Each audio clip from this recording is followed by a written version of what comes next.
आज पाठशाला का तीसरा दिन।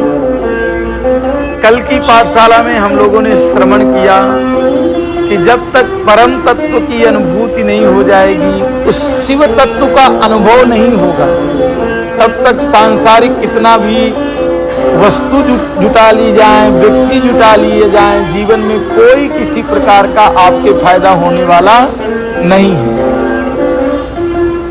हम शिव तत्व तक पहुंचेंगे कैसे?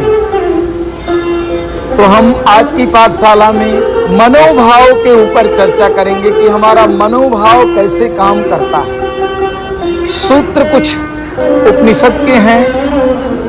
अहम ब्रह्मास्मि हमारे ऋषियों ने दिया है कि हमें निरंतर एक ही चिंतन करना चाहिए कि अहम ब्रह्मास्मि, मैं ब्रह्म हूं, मैं ईश्वर हूं, मैं ईश्वर का अंश अविनाशी अनंत हूं। मेरे जीवन में किसी प्रकार से मृत्यु नहीं घटित हो सकती, चिंताएं नहीं घटित हो सकती, मेरे जीवन में कोई शोक नहीं हो सकता, मेरा जीवन दुखों में नहीं हो सकता है, क्योंकि अहम ब्रह्मास्मि, मैं ब्रह्म हूं। बहुत सुंदर पिक्चर चल रही है और बहुत अच्छी से चल रही है। बाजू में बैठा व्यक्ति बार बार खड़ा होता है, बार बार माथा पकड़ता है, बार बार जमीन पे बैठ जाता है। तो बगल में एक वकील साहब बैठे थे, तो उन्होंने पूछा मानवता के नाते कि आपको क्या हो रहा है? उसने कहा कि मेरा सर फटा जा रहा है, लग रहा है कि मुझको बीपी बढ़ गया है, मेरे ब्रेन में हेमरेज होने वाला है, इतना भयंकर दर्द जीवन में पहली बार हुआ है, मैं बहुत तड़प रहा हूं दर्द से। तो वकील ने मन में विचार किया कि इसको ठीक करना चाहिए। उसने कोई वस्तु दिया और उसने मुख में रखा। मुख में रखने के बाद वकील ने कहा कि ये ऐसी दवा है कि मुख में रखते ही सर दर्द ठीक हो जाएगा।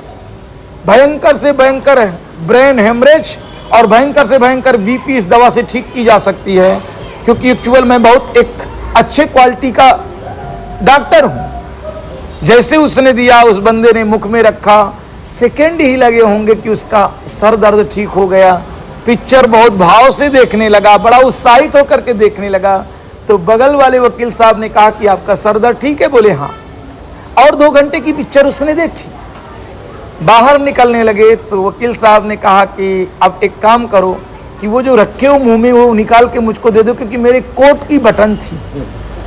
क्या थी? बच्चों को समझ में आ रहा है पाठशाला में? ये कोट की बटन थी। जैसे उसने समझा कि ये बटन थी, दवा नहीं थी, उसका सर दर्द फिर चालू हो गया। मानो ऐसी रचना से बनाया गया है कि उसके भाव ही उसको प्रभावी कर रहे हैं। अगर वो थोड़ा भावों को चेंज करे तो वो ईश्वरत्व उसके अंदर है, वो ईश्वर ही है।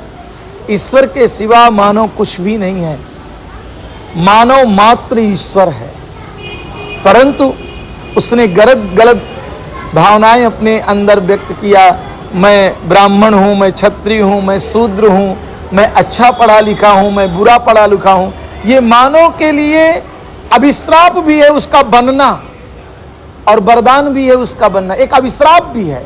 वो जितनी चीजें बनता जाता है उतने रोल उसको निभाने पड़ते हैं, और उनमें वो फिर फंसता जाता है। अभिश्राप है उसके लिए। मानव, आप एक चीज समझिए, मानव का विकास ही मानव के लिए अभिश्राप भी है और मानव के लिए वरदान भी है। क्योंकि मानव का, देखिए, दूसरे भी जीव हैं इस संसार में। गाय का बच्चा पैदा होता है ना, उसको संभालने की जरूरत नहीं पड़ती, वो इतना बुद्धिमान होता है कि वो अपने आप एक्टिव हो जाता है। मानव इतना बुद्धिमान नहीं है, अगर जन्म लेने के बाद उसको संभाला ना गया तो मर जाएगा। वो इतना बुद्धिमान नहीं है। वो, उसका विकास बाद में होता है। पशुओं का विकास बाद में नहीं होता, प्रारंभ से ही विकास होता है, इसलिए वो ईश्वरत्व तक की यात्रा कर नहीं सकते हैं।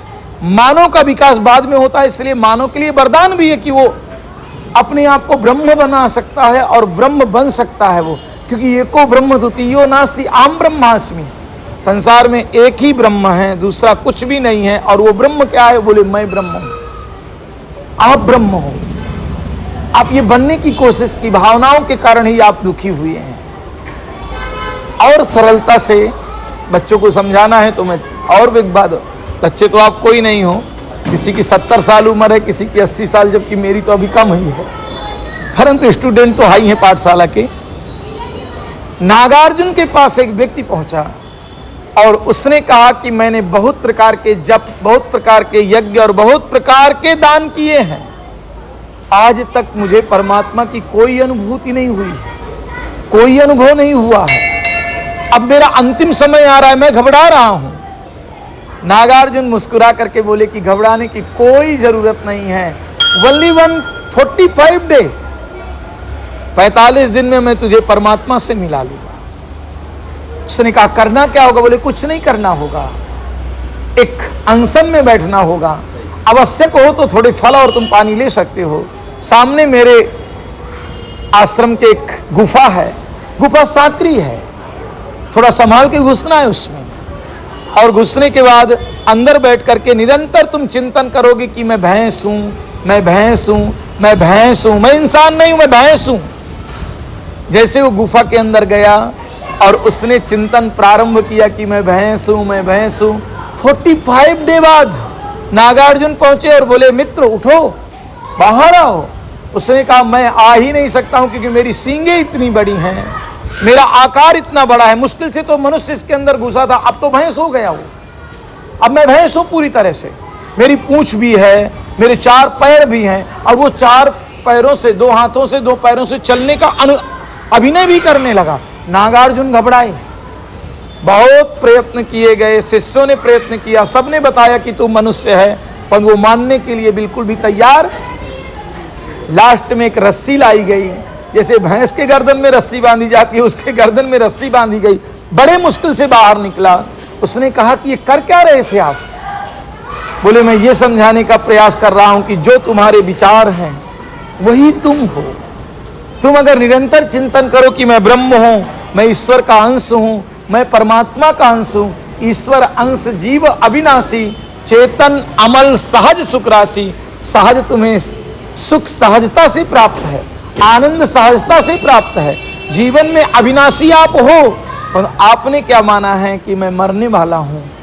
ये चिंतन आपका मृत्यु की तरफ ले गया। आप ये चिंतन करते हैं कि मेरी जिम्मेदारियां बहुत हैं, आपको अनेक प्रकार के रस्सियों से वो चिंतन बांध देता है। जिस दिन आप दृढ़ विचार करने लगेंगे कि मैं परमात्मा हूं, मैं ईश्वर का अंश हूं, मैं अविनाशी हूं, मैं चैतन्य हूं, उस दिन आपके अंदर से एक भाव निकलेगा, चिदानंद रूपम शिवोहम शिवोहम, चिदानंद रूपम शिवोहम शिवोहम, चिदानंद रूपम शिवोहम शिवोहम।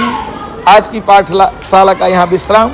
ओम शांति शांति शांति। निरंतर हमारी पाठशाला से जुड़ने के लिए इस चैनल को सब्सक्राइब करें।